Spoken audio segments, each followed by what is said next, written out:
Hi guys, so for today's video, live update na naman po. And hindi ako nasisiyahan ngayon dahil, ayun, nakita nyo naman, nag-ano ako ng chicken pox guys. So ang dami kong mga tuko. Ayan o, pati sa tiyan ko guys, napakadami. Sobrang niya talaga guys, kaya late na ako minsan nagpo-post kasi sobrang nakakairita siya guys. And sobrang kati talaga, promise. Napakarami sa pako guys. Napakadami talaga. Pati sa bungang ko guys, ayan, meron na rin. Sa dila ko meron na rin. Ayan guys. Sa kilay ko meron na rin. Kaya ngayon medyo nahihirapan ako.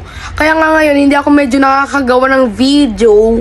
And nag-live update lang ako ngayon. Kasi para malaman nyo rin yung mga nararanasan ko ngayon. And sobrang kati niya talaga. Sumasabay pa yung sakit ng tiyan ko. Tsaka yung ubo at sipon ko. Ayun nga guys. Kaya hindi ako pumapasok ngayon. 14 days ako dito. 14 days daw ako dito sa bahay guys. Sabi ng aming advisor sa school. Kaya ayan, stay at home muna ako and bawal muna ako palabas-labas kasi mamaya kumalat yung virus na to. So ayan, napakarami talaga guys. Ang dami ko talagang tuko guys. Ayan, hindi nyo lang medyo nakikita kasi nga hindi ko napunasan yung camera ko. Pero, tsaka medyo madilim kasi yung camera ko guys. Pero, pag sa personal talaga guys at nakita nyo yung mukha ko, sobrang dami talaga guys. Ayan, meron na din sa mga ganyan ko. Hindi kasi siya makita guys kasi nga hindi ko napunasan ng yung camera ko. Ayan o, napakadami talaga niya guys. And napakasakit dito sa part na to. Pati sa leg ko guys, meron na rin na yun o. Ang dami, ayan. Kaya ngayon, pumunta si mama sa Bambang, sa What's On. Ay, sa Mercury Drug, kasi nga bibili siya ng gamot ko. Sobrang niya talaga guys, ang kati. Hindi na ako hindi ako comfortable guys. Alam niyo ba yung feeling na kakagupit mo lang, tapos may mga naiwan na buhok dito, tapos naiga ka na. Ganon yung feeling niya guys. Ganon. Sobrang parang, hindi mo talaga mapigilan yung kati, kaya kakamuti mo talaga siya. Pero, pag nangangati naman siya guys, hindi ko naman siya grabing ginaganon. Dinadaan-daan ko lang siya ganun guys. Pero hindi sa gitna, sa gilid-gilid lang. Kunwari, ayan. Hindi ko siya ginaganon sa gitna, ginaganon-ganon ko lang siya sa gilid.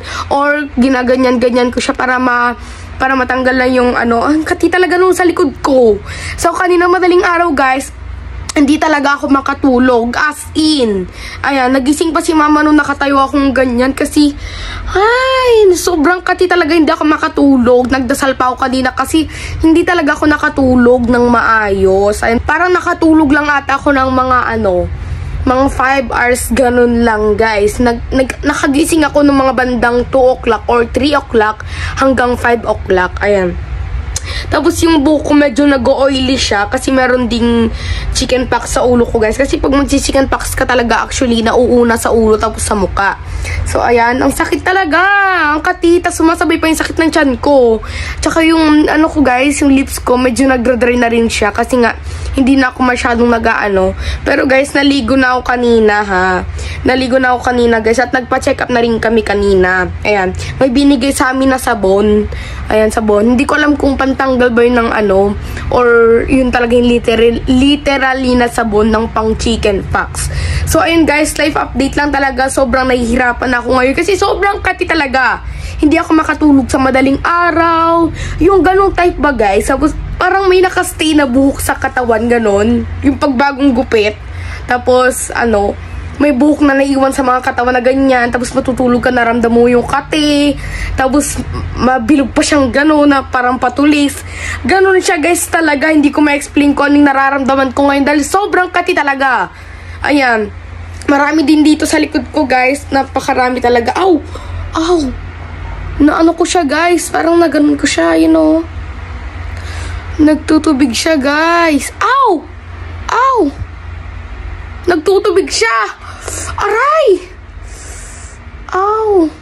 Nagtutubig siya kasi talaga yung iba kong mga bootleg, tuko.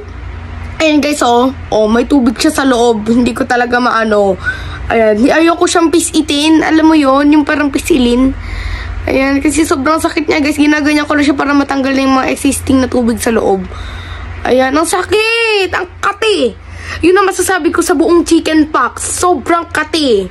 Dati, ayoko talagang magkaroon ng chicken pox. Kasi aray, ang sakit. Bakit ganon? Ang sakit niya, guys. Ayoko siyang hawakan. Pero parang ang ganda niyang hawakan. Kasi, guys, pag sabi ng mother ko, pag kinamot-kamot mo daw siya, hawak-hawak ka na gano'n, ano daw siya, guys, mabubutas daw siya ang magpepeklat. Ayan. Napakadami na sa bunganga ko, guys. Napakadami na talaga. Mga siguro, 4 na sa ng bunganga ko, guys. So, ayan. Life update lang naman ngayon, guys. In-update ko lang kayo sa buhay ko ngayon. Ayan. Sobrang hindi talaga ako makatulog sa madaling araw. Sinasabi ko talaga. Ayan o, napakadami. Imagine mo yan, guys. Isipin mo yan, matutulog kang ganyan. Aw, ang dami talaga, guys. Hindi ko talaga may pakita sa inyo lahat. Ayan, kasi meron din sa aking sensitibong part, guys. Meron din doon. Sobrang sakit, guys. So, yun nga, guys. Nag-live update lang naman ako ngayon. And sa, guys, ang sakit na naman. Nangangati siya. Oh my God.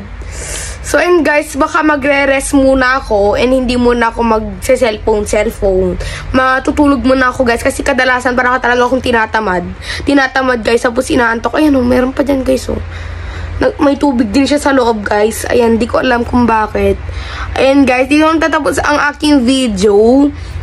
Ang video na ito ay life update nga lang. Yes, life update. And ayan, in-update ko lang naman kayo sa buhay ko kasi sobrang nahihirapan na talaga ako. So, ina nga, guys, dito nang tatapos ang aking video.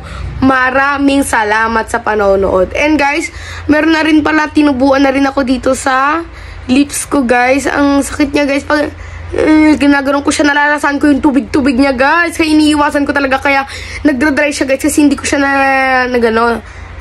dito lang sa baba, pero dito sa taas na na siya, guys, nagkaroon na siya ng parang ganyan, ayan. So, guys, maraming salamat sa manonood. Bye!